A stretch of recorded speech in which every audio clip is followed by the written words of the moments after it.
investigando y da tranquilidad saber que si algún día un caso nuestro llega a sus manos, va a tener una manera de resolver muy apegada a derecho, pero sobre todo, pues ahora sí con una visión total de los derechos humanos, ¿no? Entonces, tomé estas 2 sentencias de ella por su relevancia. Esta es la que ganó el primer lugar, ella también ganó el segundo lugar este mismo año, es la que vamos a platicar la semana que entra, pero bueno, vamos a enfocarnos en esta del día de hoy. En esta del día de hoy que vamos a estar platicando aquí, pues bueno, tenemos que se trata de, los pongo un poquito en contexto, recuerden que les pongo un poco el asunto, cómo está, para que lo puedan, pues ahora sí tener en contexto de lo que vamos a platicar.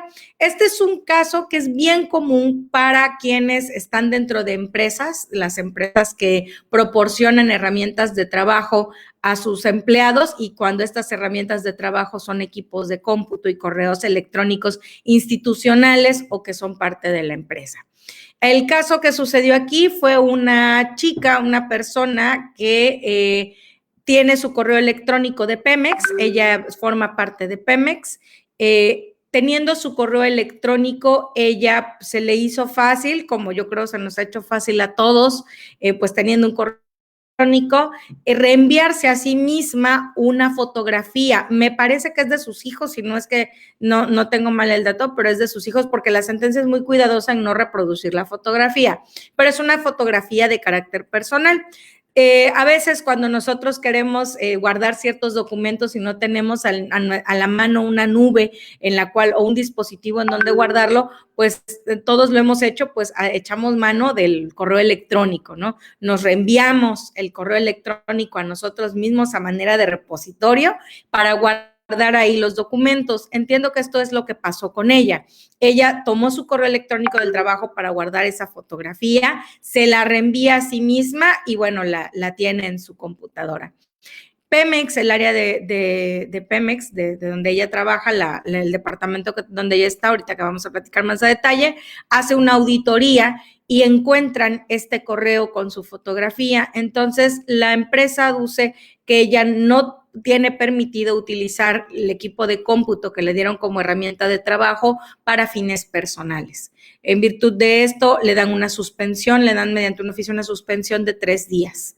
Ella promueve el juicio de nulidad contra esta suspensión y es bien interesante porque si bien ella ganó, ella le dieron la razón, la manera en que llegó el tribunal a darle la razón fue algo que ella no planeó, o se ve en su demanda que ella no fue parte de sus pretensiones como tal. Sin embargo, haciendo una perspectiva de derechos humanos, la magistrada tomó una parte de sus argumentos y eso fue lo que utilizó para beneficiarla, ahora sí, para darle la razón. Va a ser bien interesante, lo vamos a ir platicando conforme vayamos avanzando. Entonces, el tema central de esta sentencia es el derecho a la intimidad de los trabajadores en sus herramientas de trabajo y la inviolabilidad a esa intimidad de las comunicaciones, ¿no? Por más que sean empleados, vamos a platicar cuáles son los fundamentos para esto.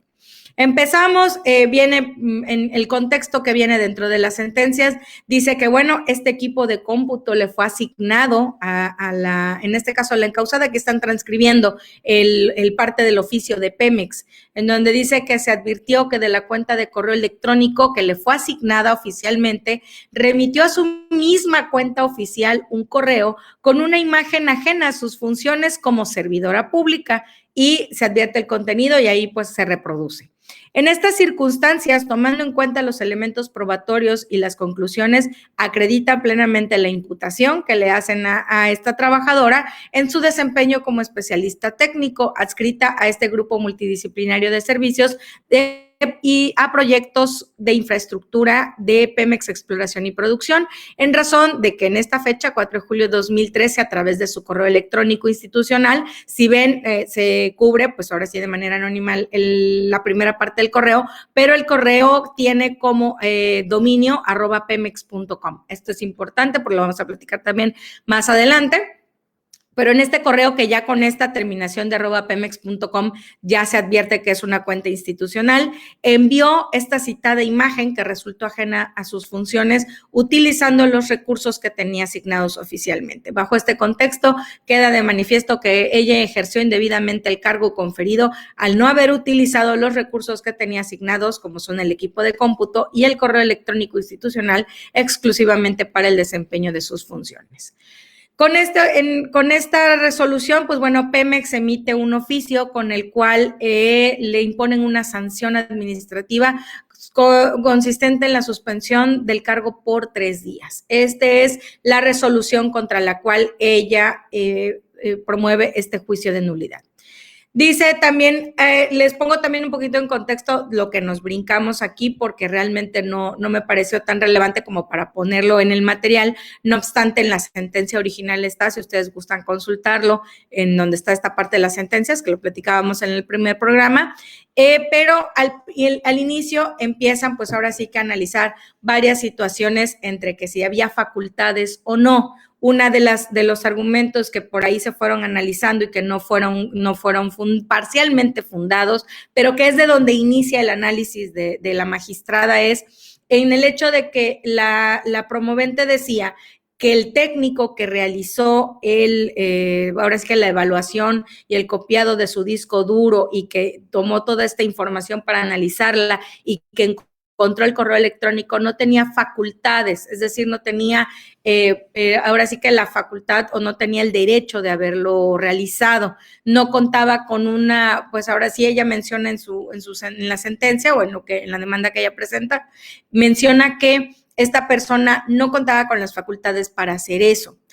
Hace un análisis la magistrada de que la forma en que ella plantea esta facultad no es fundada o no trasciende al sentido de la resolución, no trasciende al asunto, porque la facultad al final de esta persona que hizo este copiado de disco duro, pues es una facultad interna que se da dentro de mismo Pemex, ¿no? Es un empleado también de Pemex que tiene como función el hacer este tipo de análisis, este tipo de revisiones, y por lo tanto no es que deba de contar con una facultad como tal o con, ahora sí que otorgada por ley, aun cuando pues institucionalmente pudiera hacerlo, no es algo que legalmente pudiera estar, pues ahora sí que pudiera meritar una sanción o que trascienda a la esfera jurídica de ella, ¿no? Al final es un personal de Pemex el que lo hizo y ya con eso es más que suficiente. No obstante, la magistrada inicia haciendo énfasis en una frase que ella dice en su argumento. Ella dice que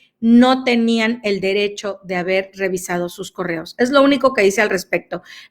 Aquí lo que llama la atención es que ella, la chica que promueve este juicio, ella no hace ningún análisis a la inviolabilidad de sus comunicaciones, ella no hace especial argumento en eso, ella lo único que menciona es que no tenían el derecho de haberlo hecho, tan simple y tan llano. A partir de aquí la magistrada retoma esta parte y dice que atendiendo a la causa de pedir, recuerden que la causa de pedir también es algo bien importante, sobre todo luego también en materia de amparo, pero digo, también lo habíamos aplicado en los juicios de nulidad, la causa de pedir que se desprende de los argumentos que formuló la actora. En esta sala advierte que la demandante señala que la autoridad no podía revisar sus archivos personales contenidos en el equipo de cómputo y en su cuenta de correo institucional. Tal cual, así como ella lo dice, lo retoman y a partir de aquí es que se inicia el análisis. Dice que no podía. Dice la sala que el entendimiento de este argumento no solo debe centrarse en la referencia a la estricta fundamentación de los actos de las autoridades desde el punto de vista formal, porque ella decía, bueno, es que en la orden o en la instrucción que le dan a este ingeniero que vino a hacer la revisión de mi equipo de cómputo, no está citado algún artículo, que de hecho sí estaba, de hecho la magistrada hace el análisis y dice el artículo que tú dices que no lo faculta, sí está mencionado, no es verdad que no esté.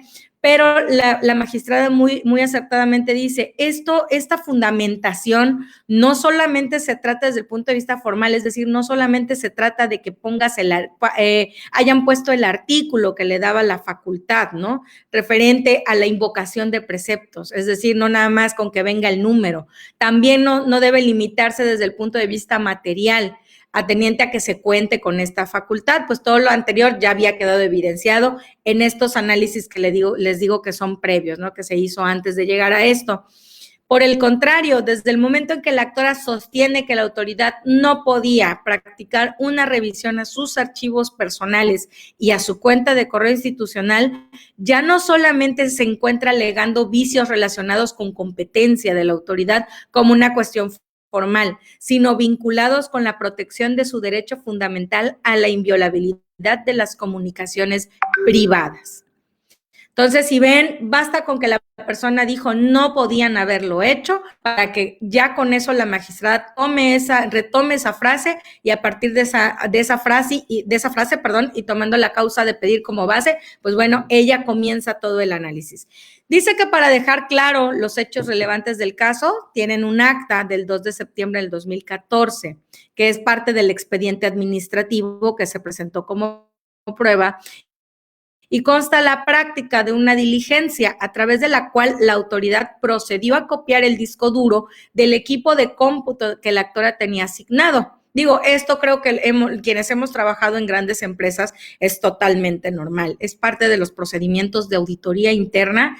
Ahora sí, cada institución le denomina de diferentes formas, pero básicamente se trata de que un área especializada, un área de auditoría, pues bueno, se encarga de revisar que efectivamente las herramientas de trabajo, como lo son el equipo de cómputo, el correo institucional, no se esté utilizando para otros fines, no solamente para no incurrir en incumplimientos de trabajo, ¿no? Para no incurrir en que se están realizando actividades, sino también tiene otro propósito, el de vigilar que no exista fuga de información y que no se haya vulnerado la seguridad de la información de la institución, ¿no? Entonces, esos son los propósitos de este tipo de revisiones. Para quien lo ha vivido, quienes lo hemos vivido en instituciones grandes, pues bueno, no es nada extraño. Para quienes no han trabajado en una institución con estas políticas, pues bueno, les platico que así es. Y este tema también va para el interés de aquellos que asesoran empresas o que tienen empresas en donde realizan estas prácticas, ¿no? Para que ahorita que terminemos van a ver que no es nada más tan fácil, no es algo tan fácil de hacer. Ahora dice que derivado se concluyó lo siguiente, que aquí viene lo que vimos al principio, que bueno, esta persona hizo uso de este correo para enviarse a sí misma una imagen que se reproduce aquí en este oficio.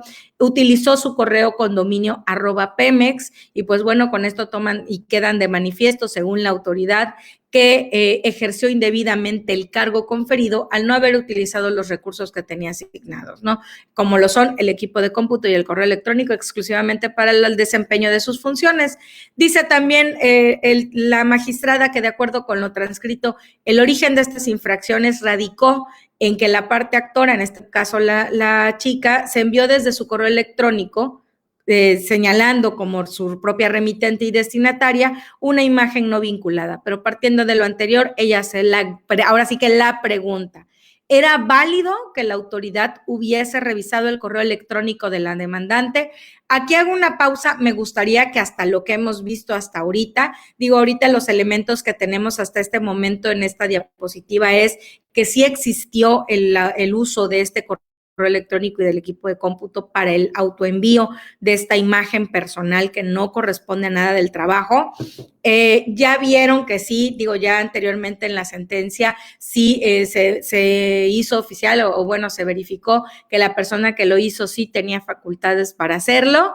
Y pues bueno, le imponen la sanción. La pregunta que hace la magistrada y que le hago a ustedes en este momento y que me gustaría muchísimo leer sus comentarios es, ¿era válido que la autoridad hubiese revisado el correo electrónico de la demandante? ¿Ustedes qué piensan?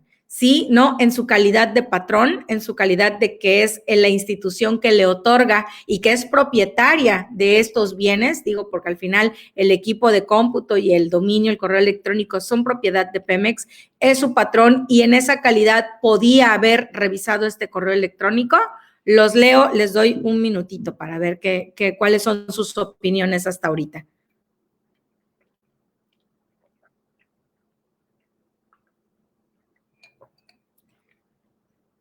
¿No? Bueno. Dice Jackie, en las empresas en las que yo he trabajado nos decían de manera clara que no podías tener nada personal. Efectivamente, Jackie, así es. De hecho, en donde yo también trabajé, que también trabajé en una institución financiera, no, también nos decían exactamente lo mismo, que era totalmente para cero cosas personales, solo exclusivamente de trabajo. Nos dice Adrián que sí es válido.